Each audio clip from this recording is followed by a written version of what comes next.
¿Qué tal de nuevo? Gracias a Dios por los tiempos de meditación, gracias al Señor por su presencia y ahora, aprovechando precisamente su presencia, vamos a abrir las Escrituras, vamos a seguir hablando de el tema de la fe que tanto bien nos ha hecho. ¿Qué tan importante es la fe, tan importante como ya hemos visto en pláticas pasadas? ¿Cómo pudimos estudiar a Abraham, el padre de la fe? Quizás no lo vimos de una forma exhaustiva, pero sí de una manera bastante más completa, de una forma integral, mirando versos de muchos lados de la Escritura, y evidentemente nos anima a entender que nosotros somos llamados a tener esa fe que tuvo Abraham, el padre de la fe, el padre de los creyentes. Y bueno, creo que lo que ha provocado esto es que queramos seguir entendiendo más de la fe, que queramos conocer mejor, que renovemos quizás esas ideas que hemos tenido de la fe, que podamos tener nuevas ideas, que encontremos alguna clave que nos haga entender la fe. Y no nos interesa entender la fe para tener una doctrina de la fe interesante o más profunda que la de otras personas. No. Nos interesa tener fe para vivir agradando a Dios todos los días. Y yo he visto que hay personas que se han atorado en algún punto de su cristianismo. Se han atorado algunos antes de entrar por la puerta estrecha y otros después de entrar por la puerta estrecha. Por lo tanto, nunca nos va a sobrar conocer más de la fe. Nunca vamos a hablar de la fe o vamos a entender la fe demasiado. Nunca vamos a tener demasiada fe, para que me entiendas. Y para eso requerimos entender, encontrar algunas ideas que nos ayuden. Hay personas que buscan y esas personas que buscan van a encontrar. Hay personas que han llamado y claman. Bueno, la Escritura dice que esas personas se les va a escuchar, van a ser atendidas, porque eso es lo que dice el Señor Jesucristo. Y hablando de la fe, precisamente, no vamos a desconocer ni vamos a no creer lo que dice el Señor Jesucristo. Ahora, para entender la fe en el sentido más importante, que sería la fe para la salvación, porque no hay cosa más importante para un ser humano que la salvación. El dinero no lo es, la educación no lo es, el ser feliz en el sentido común que se entiende no lo es. La salvación, el perdón de los pecados, es lo realmente importante y nos interesa entender la fe para salvación. Pero para entender la fe para salvación necesitamos entender la fe como concepto, la fe en un sentido más básico. También de esto hemos estudiado. Hace unas semanas hemos hablado, cuando hablamos de la fe de los antiguos, hablamos precisamente de la fe en ese sentido básico y cotidiano. Hoy también vamos a añadir algunos ejemplos más porque es necesario entender cómo opera la fe o cómo nosotros usamos la fe en nuestra vida cotidiana para después poderla llevar al ámbito espiritual. Tenemos una definición bíblica de la fe y eso es muy grande. ¿Por qué? Porque tenemos algo bíblico y escritural de donde partir.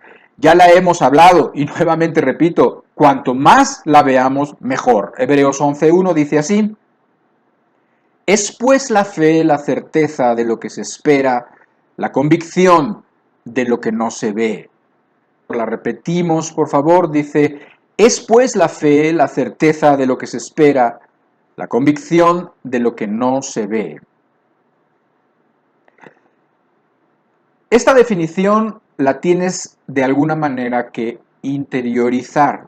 O sea, no te conformes con leerla, trata de entenderla por partes.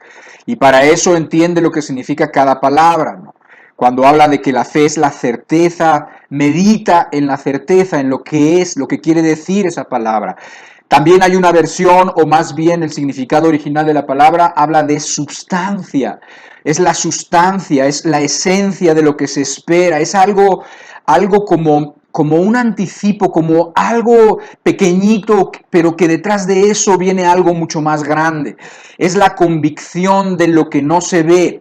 El puro hecho de que tú medites, de que tú trates de entender las palabras, poco a poco vas a ir entendiendo lo que significan las frases y poco a poco vas a entender mejor lo que el Señor nos quiere decir con esta definición. Es pues la fe, la certeza de lo que se espera.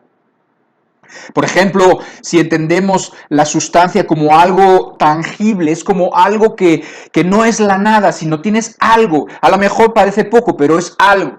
Por ejemplo, hablando de Abraham, dice la Escritura que él no vio lo prometido, él no lo vio realmente. Entonces, ¿qué es lo que tenía? Bueno, tenía la palabra, tenía lo que Dios le había dicho, y eso es mucho, y así lo deberíamos entender nosotros.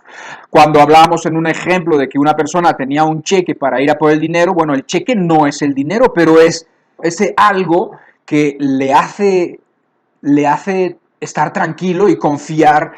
¿Por qué? Porque espera que el próximo lunes o martes, el próximo día laboral, va a poder ir al banco y va a poder cambiar ese cheque por dinero.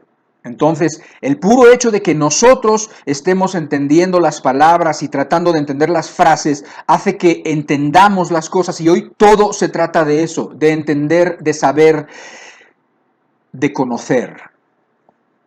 Aunque hemos hablado, comentaba en esa plática de la fe de los antediluvianos, y hablamos de cosas cotidianas en las que nosotros usamos fe, quiero añadir alguna más. Por ejemplo, cuando tú vas a un restaurante, cuando tú resulta que es el cumpleaños de tu hermana y la familia cercana va a ir a un restaurante. Tú vas a un restaurante y tú te sientas en ese restaurante y tú comes lo que te traen.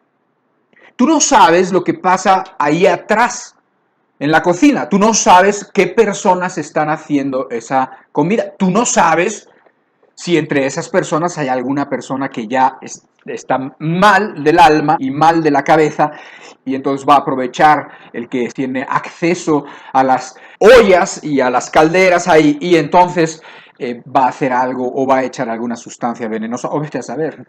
Nunca pensamos en eso. Nosotros simplemente nos sentamos y entonces pedimos y comemos. Un ejemplo todavía más evidente es cuando te dicen que tienes una hernia, o que tienes apendicitis, o que tienes un tumor, y entonces necesitan operarte. Realmente estás ejerciendo fe. ¿Por qué? Porque tú vas ahí y entonces empiezan a prepararte y empiezan a hacerte algunos análisis, y después llegan y te ponen una bata y te dicen, por favor, cámbiese, quítese toda su ropa y póngase esta bata, por favor, y se acuesta aquí. Y después ves mucho movimiento, y después ven que vienen unas personas y empiezan a preparar algunas cosas que tienen muchos números y que tienen gráficos y que tienen como válvulas, y entonces resulta que no solamente te van a operar, o sea, te van a abrir, sino que te van a dormir. Te van a poner anestesia y literalmente te estás poniendo en sus manos, porque no sabes ni qué te van a hacer. No sabes ni qué productos van a meter por esos tubos para dormirte, ni sabes muchas cosas, y sin embargo actúas con una confianza, actúas con fe, y llega el día de la operación y te operas. Lo mismo sucede también, por ejemplo, cuando tú, si tienes un coche, lo conduces. Tú confías implícitamente o de una forma no pensada, confías en que los frenos van a funcionar, confías en que las ruedas están bien ajustadas con el volante, confías que las ruedas están bien atornilladas, etcétera, etcétera. Y por lo general no piensas en nada de eso, sino simplemente bajas pensando en otras cosas, y entonces coges tu coche, metes la llave y entonces lo usas. Esto lo comento porque la fe como concepto general lo usamos nosotros constantemente. Ese es el énfasis. El énfasis es que trates de entender que eso lo usamos constantemente en nuestra vida cotidiana. Porque si tú terminas identificando eso que naturalmente haces y lo llevas al plano de lo espiritual, vas a desatorarte. Vas a lograr pasar ese obstáculo que te ha retenido quizás durante mucho tiempo. Pero vamos a seguir hablando de esto. Hoy quiero que veamos un principio de la fe muy importante, una idea que te puede ayudar mucho, y es que la fe se basa, o sea, la fe se apoya en el conocimiento. O sea, para tener fe se requiere conocer el objeto de nuestra fe. En otras palabras, no se puede confiar en lo que no se conoce. Creo que esto es de sentido común. Te lo repito, la fe se basa, se apoya, no en la nada. De hecho, Dios nunca nos ha demandado eso. Nunca jamás nos ha pedido que nuestra fe se base en la nada, o lo que se conoce en un salto al vacío, en un salto a la nada. No nos pide eso Dios. El mismo sentido común nos dice que para confiar en algo, entonces necesitamos conocer ese algo. Se requiere. Tú quieres conocer, por ejemplo, para poder confiar en el proyecto que te está proponiendo una persona que quiere invertir dinero contigo, y entonces vas a invertir lo poco que tienes y es todo lo que tienes. Entonces tú quieres, para poder confiar, tú quieres conocer el proyecto. A ver, ven, cuéntame, ¿de qué se trata? ¿De qué se trata? Vamos a ver, oye, ¿y has pensado en esto? ¿Y qué dice el mercado? ¿Y qué dicen las personas? ¿En qué colonia pondríamos ese negocio? ¿O cómo son la gente ahí? ¿Qué hacen? ¿Qué necesidades tienen? ¿Te interesa saber lo más que puedas de ese proyecto para poder siquiera considerar confiar en él? O sea, lo importante es conocer el objeto de nuestra fe. Solamente con que entiendas que yo voy a confiar en algo. Ese algo es el objeto de mi fe. Yo soy el sujeto. Ese algo es el objeto. Si ese objeto es una persona, ¿no? Yo voy a confiar en una persona. Ese es el objeto. Ahora, repito, tú necesitas conocer antes el objeto de tu fe para que puedas confiar. Nuevamente, un banco. Tú pudieras tomar tu dinero. Ahora es muy común que la gente use los bancos. Antes no era tan común. Antes era más común que las personas guardaran su propio dinero, lo guardaran en un hoyo, lo guardaran en una caja fuerte, lo guardaran en el colchón, lo guardaran donde sea. Y eso era lo común. ¿Por qué? Porque no se conocía lo que eran los bancos, pero poco a poco los bancos han venido a ser una parte importante, sino además necesaria para muchas personas y para muchas vidas, y sobre todo cuanto más, digamos, vivas en un lugar más industrializado y así, bueno, pues el banco se hace como una necesidad. Y tú sabes que hay muchos bancos y tú eliges uno. Muy probablemente escoges el banco después de conocerlo. Después de decir, oye, ¿y este banco nunca ha quebrado? Oye, ¿y este banco no sé, no tiene deudas? ¿Qué peligro hay? ¿Es un banco pequeño o es un banco grande? ¿Es un banco que solamente opera en esta nación o es un banco internacional? ¿Y qué tasas de interés da? ¿Y cuánto me va a cobrar? ¿Y qué pasa si yo no pago? ¿Y qué pasa si yo esto? Entonces tú quieres conocer y necesitas conocer para poder depositar tu confianza ahí. No digamos, vamos a suponer, de un futuro esposo o de una futura esposa. ¿Crees tú que sería de sentido común simplemente casarse con una persona que no conoces? Bueno, hay muchas personas que lo hacen. Ahora se meten a ciertas aplicaciones en el internet y se meten a ciertos lugares de citas y así, y se terminan luego casando. Se supone que esos lugares es para conocerse. Muchas veces no se conocen o dan la mejor cara, terminan casándose con quien no conocen. Bueno, pues eso es absurdo absolutamente, eso es peligrosísimo para uno mismo y para cualquier persona. Entonces, ¿cuál es la idea? Tú te quieres casar o una persona te está proponiendo matrimonio. Fabuloso, qué bueno. pero tú la quieres conocer. Y es más, si eres suficientemente lista, pensando en una mujer que se va a casar, vas a preguntarle a las personas cercanas que pudieran conocer a esa persona en otras circunstancias. Quieres conocer, es responsable, es necesario que conozcas a esa persona para que tú puedas confiar en esa persona. Entonces, estamos hablando de cosas cotidianas y de cosas del sentido común. Ahora vamos a hacer un ejercicio para que entendamos muy bien cuando yo digo el objeto de nuestra fe, o sea, en quién estamos o en qué estamos depositando nuestra confianza. Vamos a tomar las ideas de hace rato, la del restaurante, por ejemplo, y vamos a pensar cuál sería el objeto de nuestra confianza. O sea, ¿por qué podríamos nosotros confiar en que si vamos a un restaurante, bueno, pues no va a pasar nada malo, no me van a envenenar, etcétera, etcétera? Bueno, no sé, creo que aún si fueras a una fondita de la esquina o a una comida económica, a un lugar muy sencillo, o si fueras a un restaurante, conoces algo, conoces quién es la señora quizás, conoces quién es la persona, el dueño, conoces que es una cadena y esa cadena tiene buena reputación, tienes suficiente conocimiento para que tú te sueltes, para que tú vayas y simplemente, pues, comas, pidas y comas y no estés preocupado de si no hay un loco ahí atrás que le va a echar veneno a tu platillo. No, sino que tienes confianza en el restaurante, en cómo contratan a las personas, en qué piden a las personas, etcétera, etcétera. O a lo mejor conoces a la señora que tiene esa cocina económica muy sencilla, pero que es muy limpia, que es muy linda, que busca siempre lo mejor en el mercado, y etcétera. Tienes un cierto conocimiento del objeto, tú estás confiando en ese lugar para comer porque lo conoces de alguna manera o porque tienes elementos que te proveen esa seguridad.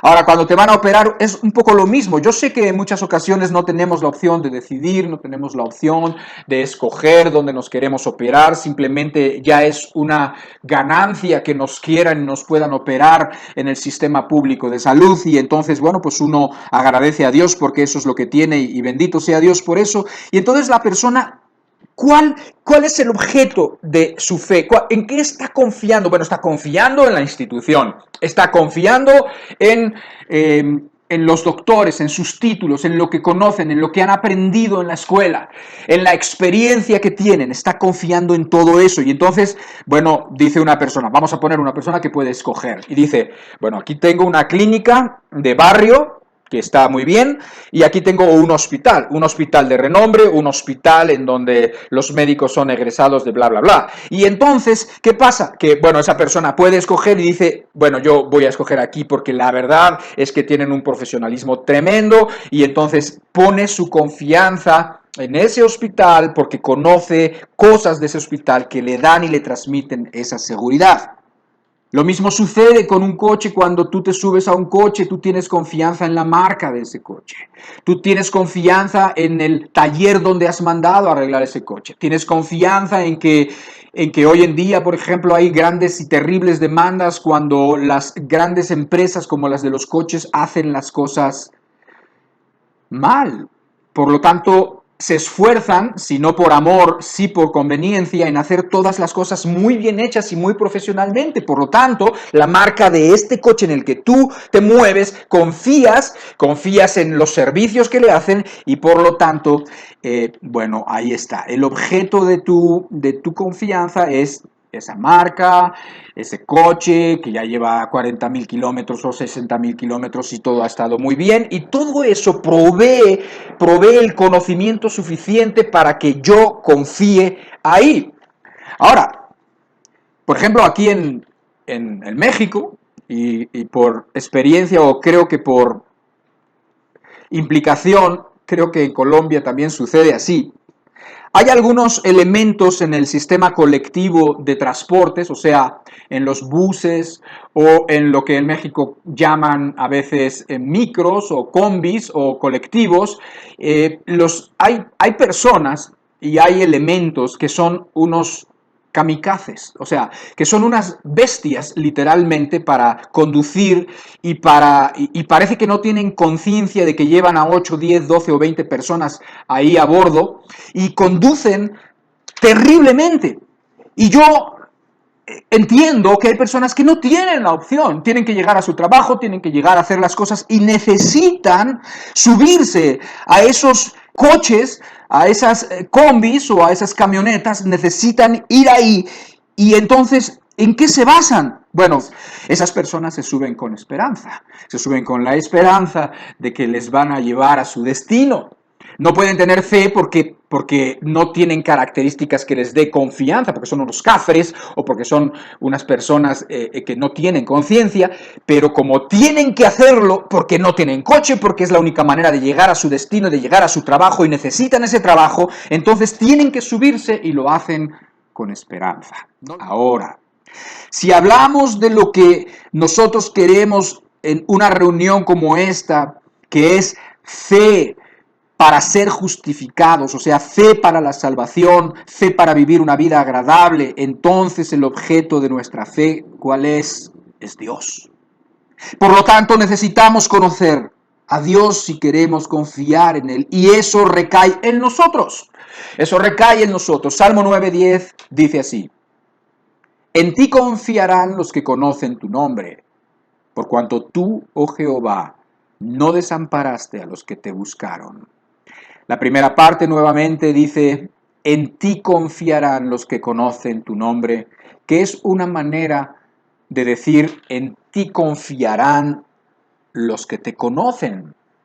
Por cuanto tú, oh Jehová, no desamparaste a los que te buscaron. O sea, quiere decir que está tomando algunos, porque hay infinitos elementos que hacen a nuestro Dios confiable, y está diciendo, mira, Dios, Jehová nuestro Dios, nunca jamás ha desamparado a nadie que lo busca. Entonces, ¿qué va a pasar?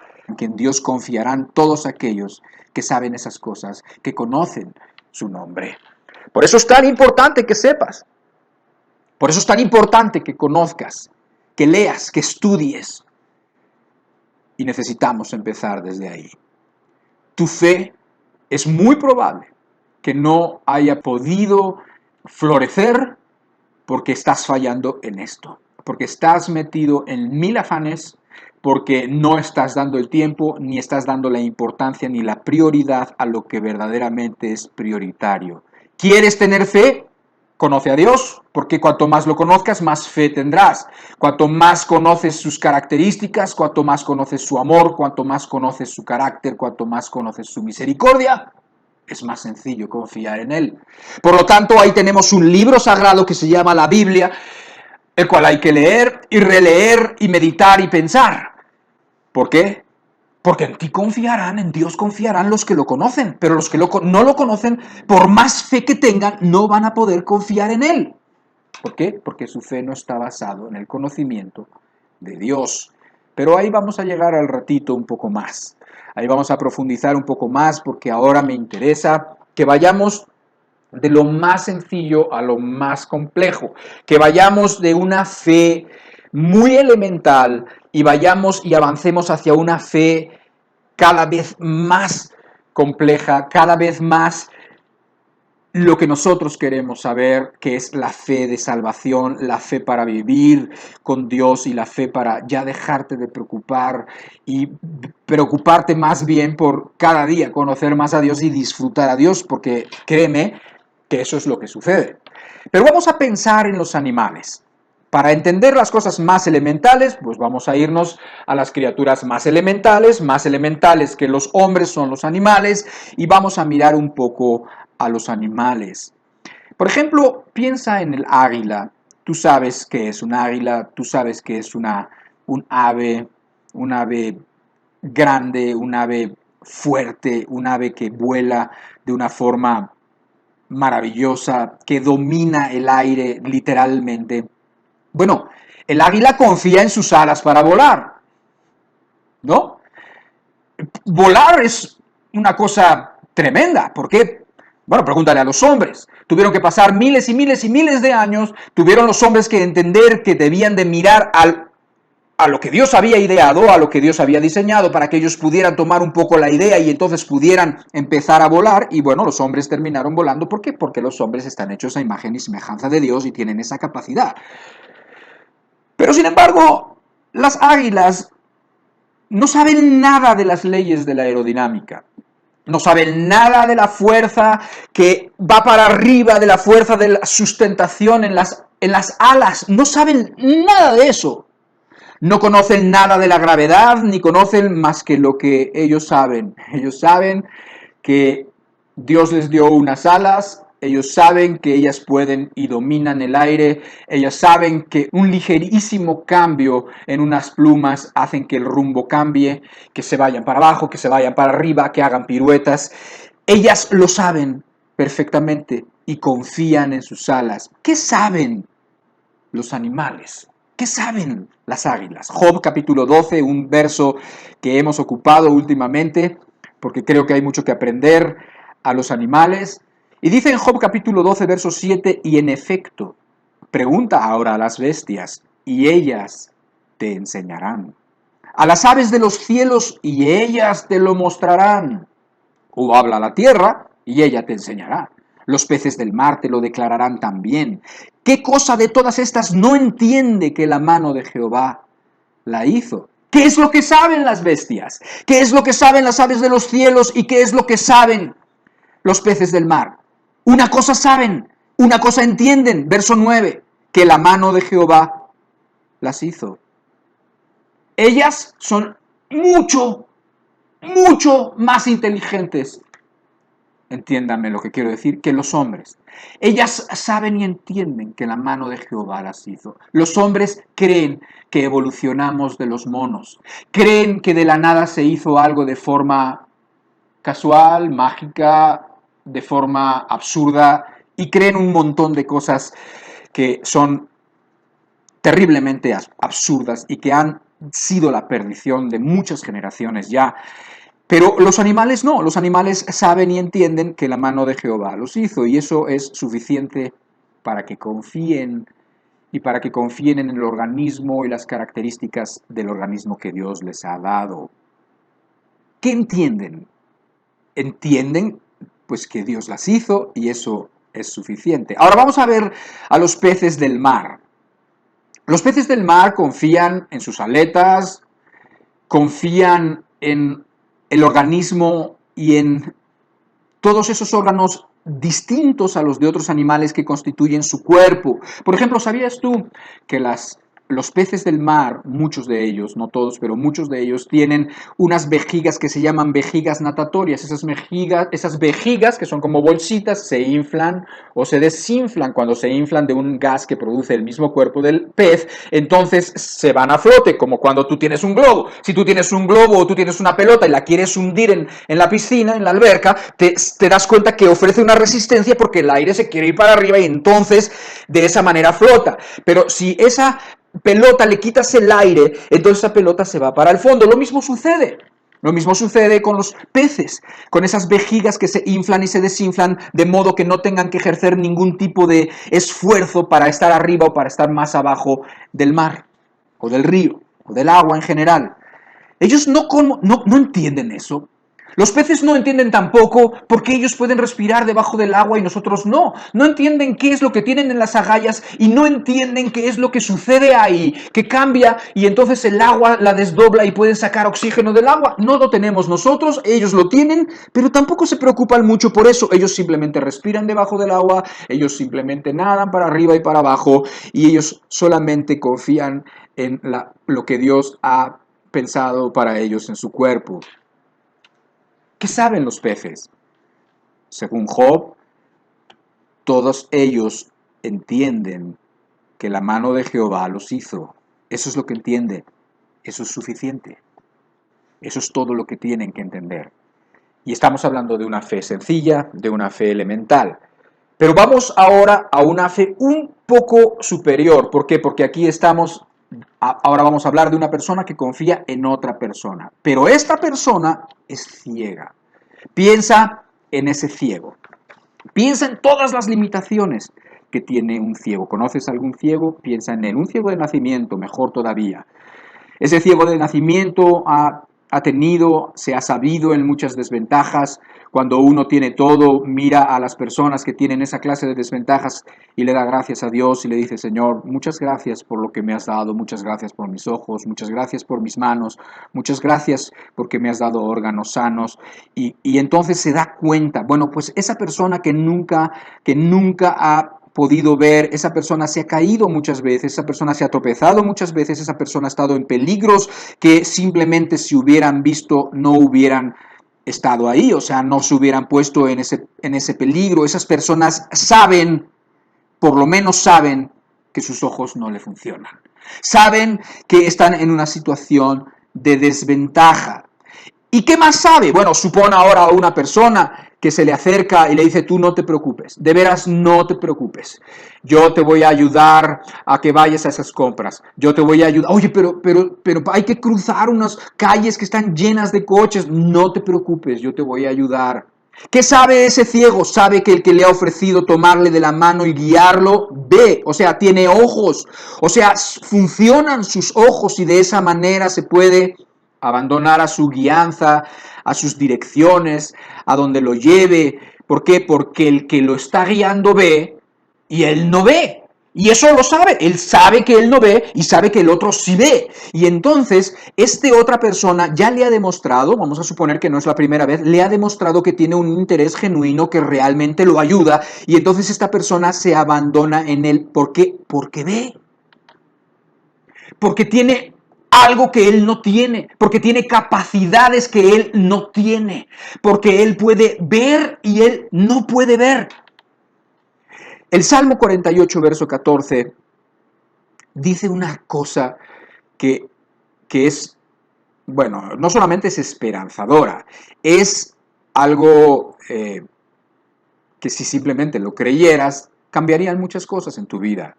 Dice, porque este es nuestro Dios eternamente y para siempre. Está hablando de Jehová, está hablando de nuestro Dios, está hablando de Jesucristo. Porque este es nuestro Dios eternamente y para siempre. Él nos guiará más allá de la muerte. Él nos guiará, Él sabe, Él ve, tú no ves, Él ve el futuro, tú no lo ves, Él ve la eternidad, tú no la ves, Él ve las cosas espirituales, tú no las ves. Por lo tanto, siendo que nuestro Dios ha demostrado tantas veces su amor, su buena intención y su cariño por nosotros, sería la cosa más sensata y común, la cosa más normal, soltarse a su guianza, soltarse a su ayuda, así como aquel ciego se soltó a la ayuda de aquel solamente que lo aventajaba en que tenía ojos y que sus ojos funcionaban. ¿Te das cuenta cómo la fe es algo que tiene que ver también con el sentido común? Pero vamos a avanzar un paso más. Y ahora vamos a avanzar a ese capítulo de Hebreos, capítulo 11, que se conoce como ese capítulo de la fe, el capítulo que habla de los héroes de la fe, también se conoce así ese capítulo. También a veces se ha llamado el Salón de la Fama de la Fe. ¿Sabes lo que es el Salón de la Fama? Quizás no lo sabes, no importa. Es cualquier cosa.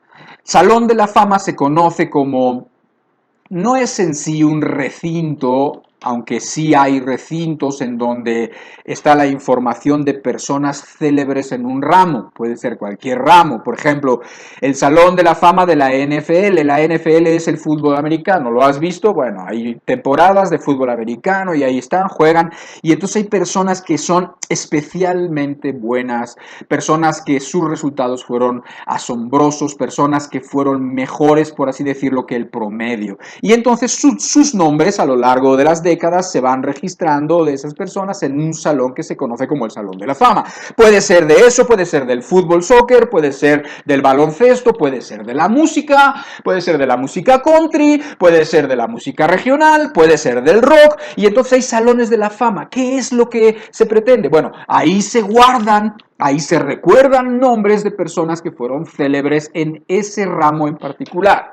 Por eso, el capítulo 11 de Hebreos, que es el que habla de Enoc, el que habló de Abel, el que habló de Abraham, el que habló de Moisés, el que habló de Jefté, el que habló de Gedeón, el que habló de muchas personas, porque sus vidas fueron ejemplares en el sentido de que tuvieron una fe ejemplar. Por eso están ahí. Por eso es bueno siempre ir a ese capítulo. Pero en ese capítulo también está una persona muy interesante que muchas veces no reparamos en ella y se llama Rahab o Rahab. En Hebreos 11 dice así en el verso 30, por la fe cayeron los muros de Jericó después de rodearlos 7 días. Por la fe Rahab, la ramera, no pereció juntamente con los desobedientes, habiendo recibido a los espías en paz. Ese capítulo recuerda un episodio que está relatado en el libro de Josué. El libro de Josué es uno de los libros del Antiguo Testamento, después de que se acaban los 5 primeros, después ya podemos encontrar por ahí al libro de Josué, o sea, es de los primeros y relatan muchas cosas de la historia.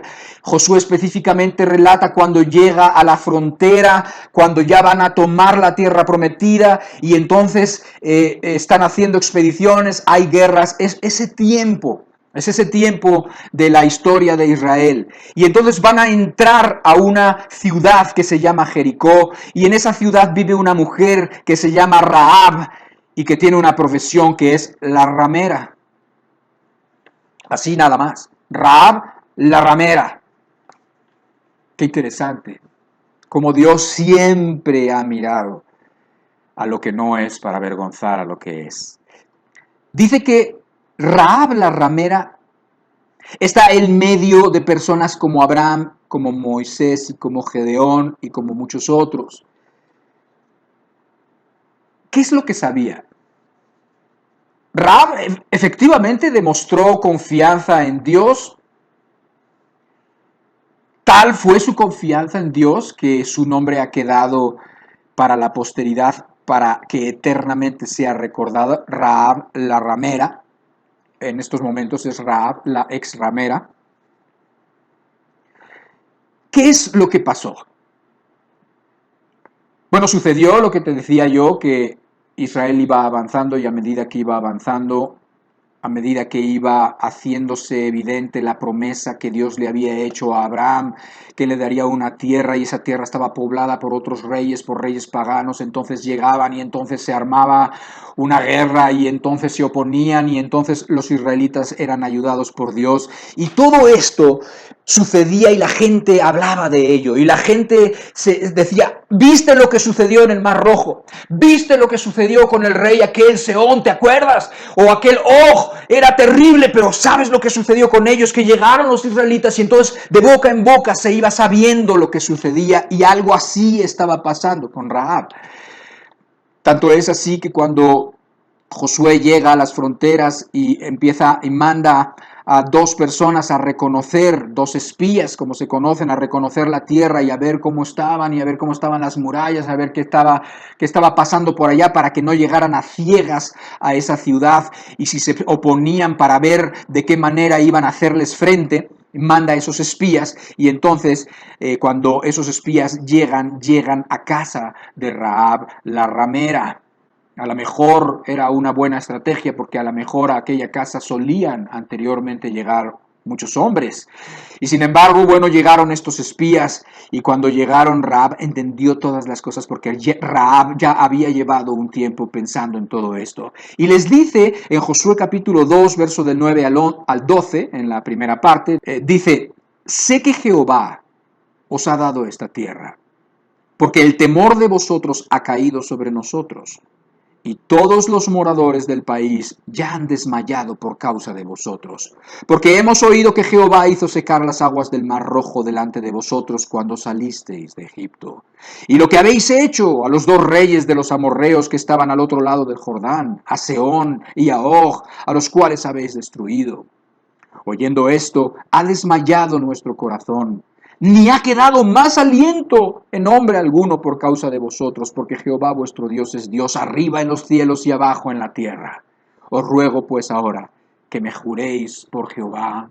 O sea, os ruego que ahora tengáis vosotros misericordia de mí, como yo he tenido también misericordia de vosotros, y no los voy a delatar. Es lo que estaba sucediendo. Pero las palabras de esta mujer son tremendas. ¿Qué es lo que sabía? Sabía ciertas cosas, y porque sabía esas cosas, por lo tanto creía. Aquí está la diferencia, y aquí puede hacer la diferencia entre una persona y otra persona.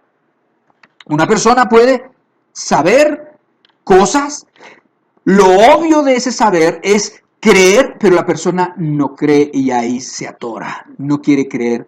Pero cuando no quiere creer, suele ser por ciertas consideraciones que está teniendo. Puede ser porque el creer le implica tomar ciertas decisiones que no quiere tomar. Eso es muy importante y ahí radica muchas veces la diferencia, que unos prosperen espiritualmente y que otros no prosperen. Evidentemente Rahab la ramera creyó, no solamente supo, porque ahí dice el verso 9, la primera palabra que dice es, sé que Jehová os ha dado esta tierra. Sé que Jehová os ha dado esta tierra. Y sabía muchas otras cosas más. Había escuchado hablar del Dios de Israel, había escuchado hablar de Israel, el pueblo. Había visto que muchos reyes sucumbían ante Israel, como te comentaba hace rato. Y sucumbían por una sola razón, porque Jehová Dios estaba con los israelitas. Creyó que Israel supo que algo había de peculiar en esa nación. Creyó que Israel era una nación singular como ninguna otra. En otras palabras, que era la nación escogida por Dios. Creyó que Jericó iba a caer. ¿Sabes por qué?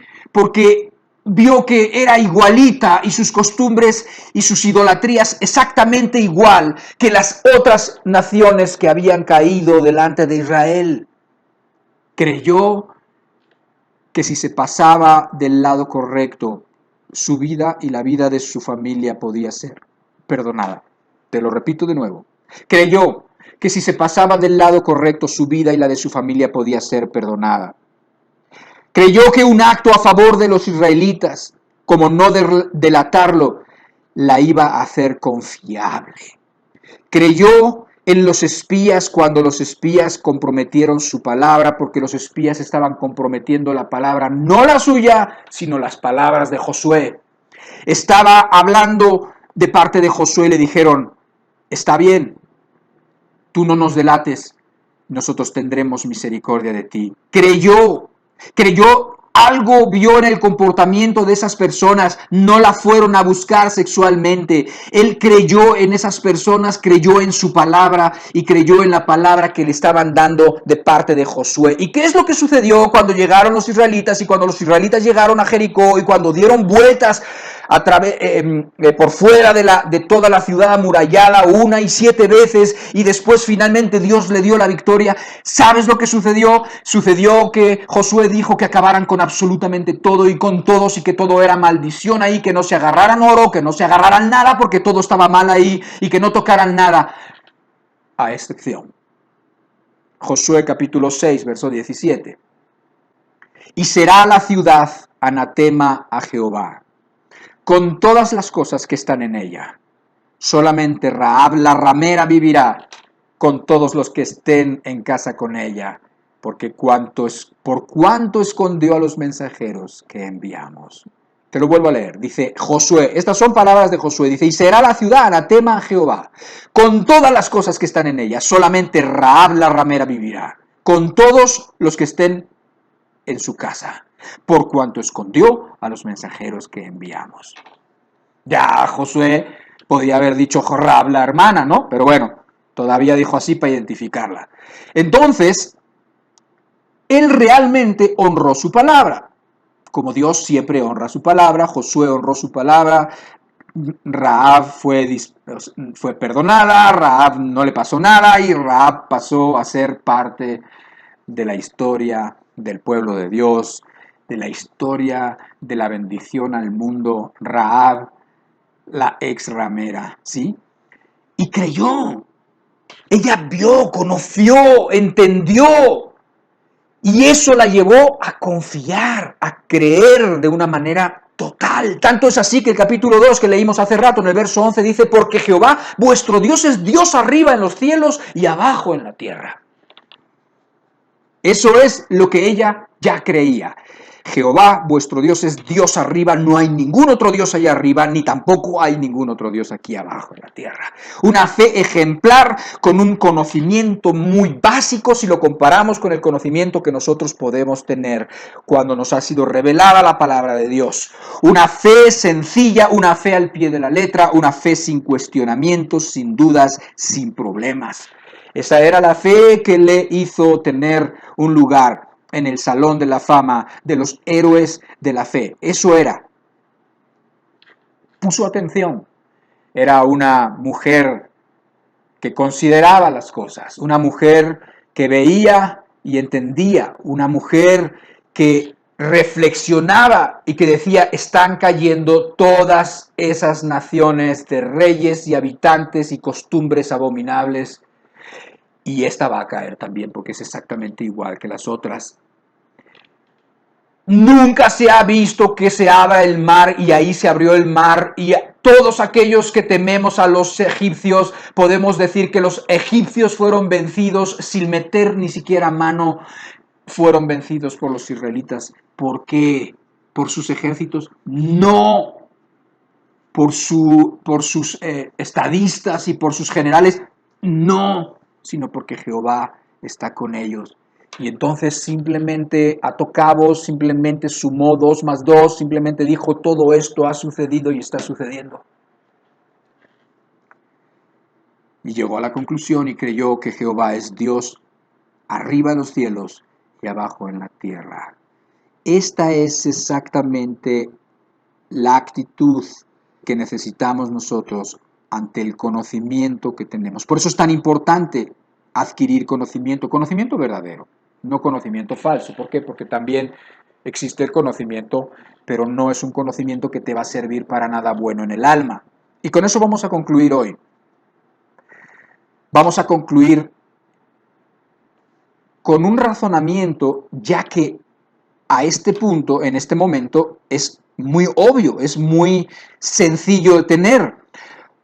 O sea, nosotros vamos a confiar en Dios para la salvación de nuestra alma y para todas las cosas que tienen que ver con la vida eterna y con la vida con Dios aquí en esta tierra, si nosotros conocemos realmente a Dios.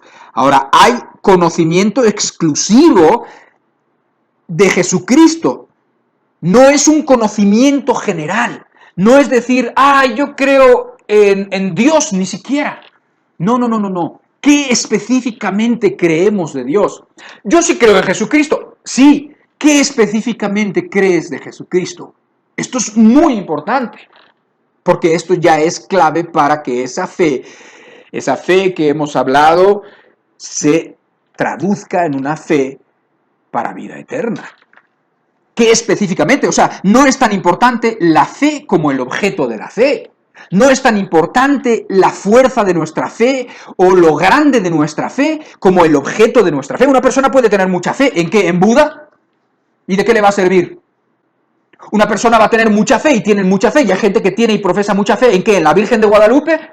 ¿En la Virgen del Pilar? ¿O en cualquiera de las 10.000 vírgenes que hay? Y que mucha gente profesa fe en ellas. Tienen mucha fe. Es que mi abuelita, es que mi mamá tiene una fe muy grande. ¿Y qué? Si no es en el objeto adecuado, si no es en Jesucristo, no le va a servir para nada. Le va a servir para engañarse y le va a servir para perderse eternamente. No es tan importante la fe, sino el objeto de nuestra fe. Por lo tanto, nosotros tenemos que hacer un énfasis en el conocimiento de Dios, el conocimiento verdadero, el conocimiento específico y exclusivo del Señor Jesucristo, para que nuestra fe pueda ser una fe de salvación. Recuerda el salmo que leímos hace rato, en ti confiarán los que conocen tu nombre, en ti confiarán los que te conocen. Por eso nuestra fe no es una fe simplemente abstracta, etérea, generalidades acerca de Dios o de el amor, o de yo creo en el bien, o de yo creo en el universo, o de yo creo en... Nada de eso te sirve de nada. Necesitamos conocer a Dios. Terminamos en 1 Corintios capítulo 15, versículo del 1 al 5. Dicen, además os declaro, hermanos, el evangelio que os he predicado, el cual también recibisteis, en el cual también perseveráis, por el cual asimismo, si retenéis la palabra que os he predicado, sois salvos si no creísteis en vano. Porque primeramente os he enseñado lo que asimismo recibí, que Cristo murió por nuestros pecados conforme a las Escrituras, y que fue sepultado, y que resucitó al tercer día conforme a las Escrituras, y que apareció a Cefas y después a los 12. Aquí el apóstol Pablo está diciendo que no es solamente saber, no es saber cualquier cosa, ni es saber y conocer generalidades de Dios, no, es conocer y perseverar en la palabra que se les ha predicado. Dice que si así lo hacéis, seréis salvos si no creísteis en vano. Y empieza a decir, primeramente os he enseñado lo que asimismo recibí. ¿Qué? No son generalidades acerca de Dios, no es Dios en general, sino es Jesucristo. Y Jesucristo y ciertas cosas y conocimientos exclusivos que tienen que ver con Él, como que murió por nuestros pecados, conforme a las Escrituras, como que fue sepultado, como que resucitó al tercer día, conforme a las Escrituras, y se apareció a mucha gente, y muchas otras cosas que son exclusivas del Señor Jesucristo, y que no han sucedido en nadie, sino en el Señor Jesucristo exclusivamente. Es eso que en los antiguos cristianos llamaban el credo. Los antiguos cristianos solían, pues, como que condensar conocimiento y creencias básicas de una forma relativamente sencilla y le llamaban los credos. Específicamente hay credos como el credo niceno y como el credo niceno que después revisan y que están en el siglo IV, y entonces proporcionan como que un recurso muy adecuado para memorizar esa serie de conocimiento, esa serie de cosas exclusivas del Señor Jesucristo, no generales. La gente puede decir, no, yo sí creo en Dios. No, yo no tengo ninguna duda de que Dios existe, yo sí creo en Dios. Felicidades.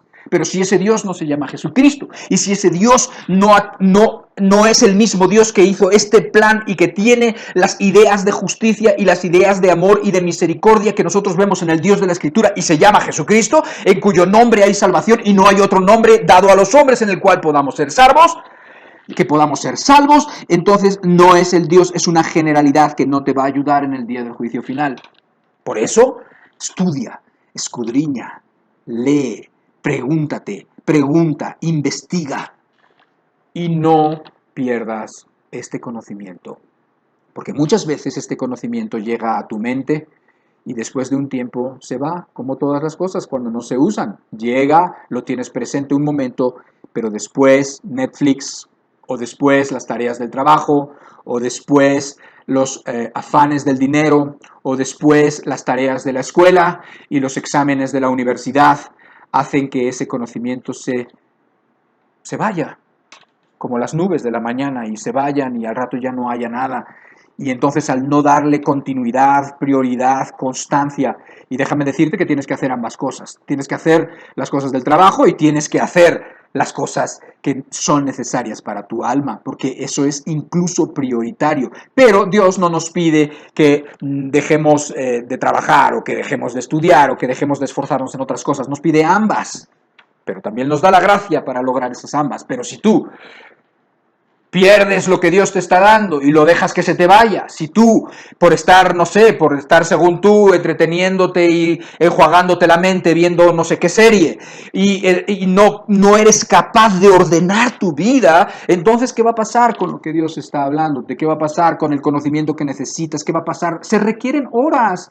No digo horas diarias, pero sí se requieren tiempos en tus días que estás menos atareado, en donde te pongas unos tapones y te encierres y te pongas a ver en las Escrituras o en una predicación que has tenido y que te fue buena, y entonces la tomes más en serio, y entonces vayas y te metas más e investigues más y ores más, porque hay cosas exclusivas que necesitamos conocer de Dios, y que cuanto más sepamos de ellas, esas cosas como Dios Padre, como Dios Hijo, como Dios que vino, como el Señor Jesucristo como hombre, como que nació de una virgen, como que los profetas hablaron de Él, como qué cosas hablaron los profetas, como que resucitó al tercer día, como que venció a la muerte, y muchísimas cosas que tienen que ver con el conocimiento exclusivo del Señor Jesucristo, de nuestro Dios, y que cuando las conoces y cuanto más las conoces, más tienes fe. ¿Por qué? Porque la fe viene por el oír la palabra de Dios.